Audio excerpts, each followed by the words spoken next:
flock of police cruisers that had appeared all too suddenly. Hit the reverse drive when they were all on my tail. Angelina worked the armament and defenses as they zipped by and managed to get 3 of them. Even on the most peaceful planet, I go not unarmed into the sky. Our peaceful hover float was a lot more deadly than it looked. But this chase was beginning to turn nasty. We were vastly outnumbered and outgunned. "And running out of ammo," Angelina said, echoing my own thoughts. "Change of venue," I shouted, dropping towards the green forest below. "Grab the survival kit and get ready for a bumpy landing." I screeched low over a rock-tipped ridge, dived into the valley beyond, and braked to a hover under the trees below. Angelina had the door open as we juddered to a stop, the kit thrown out, and was diving right out behind it when I hit the 2-second delay button.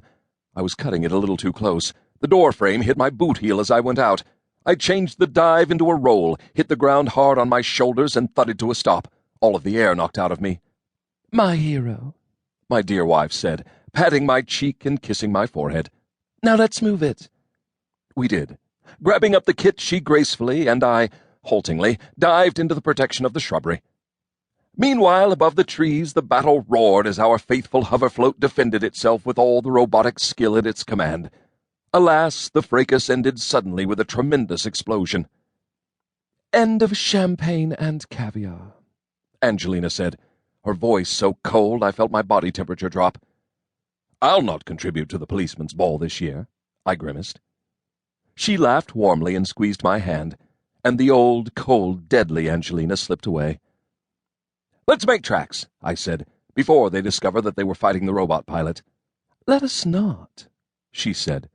"This is a nice big tree that we are under. It will shield us from visual observation, perhaps infrared imaging as well. If they suspect that we are not in the hoverfloat, they could backtrack and look for us." "Your logic is impeccable," I said, rooting through the survival kit. Guns, grenades, all the necessities of life.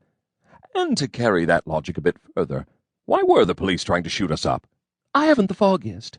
As far as the authorities know, we are simple tourists who dabble in the market, sometimes losing, Most times winning. "What do you have there?" she asked as I pulled a silver form out from behind a belt of ammunition. "Jolly Barman instant cocktails. I bought a couple of these on sale." I pulled the tab and 2 plastic beakers dropped into my hand. There was a hissing sound and the can turned cold in my hand, moisture condensed on it. I handed Angelina a beaker, poured it full of sparkling liquid. The gray scraps in the bottoms of the mugs were instantly reconstituted by the liquid to pieces of fruit. I poured another drink for myself, and we sipped appreciatively. "Not too bad." I smacked my lips and cudgeled my brain. "Those police were out to blast us, not arrest us. Are we missing something?" "Obviously. I think that we should get out of the forest now and see what we can find out about this mystery attack." "Well, we can't exactly call the police and ask them why they were gunning for us, can we?" "We can't. Therefore, I will think of something more subtle. Call our son James and have him do a computer search of our problem. After all, he is in the computer business here and should know how to get information." "An excellent idea. We can also have him come pick us up, since it is a long walk home." We finished the drinks, and I shouldered the survival kit. There was no sound of aircraft now, just some distant bird calls and the hum of insects.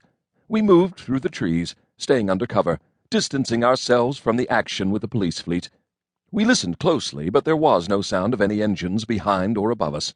I smiled. Then I frowned when I heard the grumble of a motor up ahead. "Perhaps that is a sturdy forester practicing his wheeled-wise trade?"